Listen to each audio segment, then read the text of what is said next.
कहा कि इस कोरोना काल में किसानों ने हमारे सामने ये प्रस्तुत करके दिखाया कि कैसे आत्मनिर्भर बनकर देश की सेवा की जा सकती है, लोगों की सेवा की जा सकती है और अपनी आजीविका को भी चलाए रखा जा सकता है।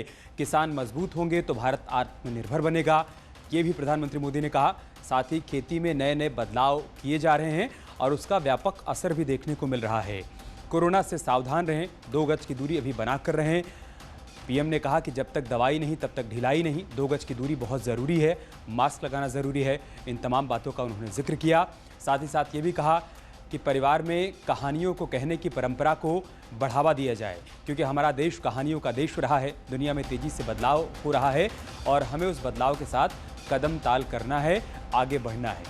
किसानों का जिक्र बार बार उन्होंने किया, क्योंकि कृषि बिल को लेकर अभी हाल फिलहाल में जिस तरीके का विरोध हुआ, जैसे भ्रम की स्थिति उत्पन्न हुई, इस मुद्दे पर पीएम ने इन तमाम बातों का जिक्र करते हुए उस भ्रम को दूर करने की कोशिश की कि इससे किसानों का भला होगा।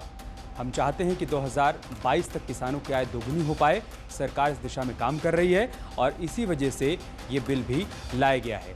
पीएम के मन की बात में और क्या कुछ बड़ी बातें, क्या कुछ खास बातें रही, आइए एक बार फिर से सुनते हैं। जानते हैं इन किसानों के पास क्या अलग है?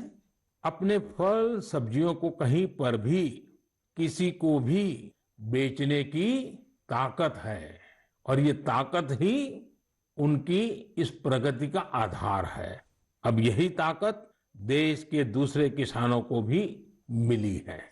फल सब्जियों के लिए ही नहीं, अपने खेत में वो जो पैदा कर रहे हैं, धान, गेहूं, सरसों, गन्ना जो उगा रहे हैं, उसको अपनी इच्छा के अनुसार जहां ज्यादा दाम मिले वहीं पर बेचने की अब उनको आजादी मिल गई है।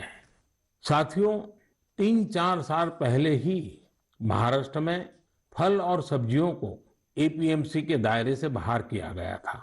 इस बदलाव ने कैसे महाराष्ट्र के फल और सब्जी उगाने वाले किसानों की स्थिति बदली, इसका उदाहरण है Shri Swami Samarth farmers producer company limited.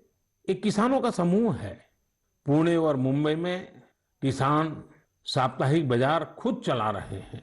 इन बाजारों में लगभग 70 गांवों के 4,500 किसानों का उत्पाद सीधे बेचा जाता है, कोई बिचौलिया नहीं। ग्रामीण युवा सीधे बाजार में खेती और बिक्री की प्रक्रिया में शामिल होते हैं। इसका सीधा लाभ किसानों को होता है, गांव के नौजवानों को रोजगार में होता है।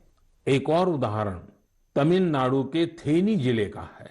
यहाँ पर है तमिलनाडु केला फार्मर प्रोड्यूस कंपनी।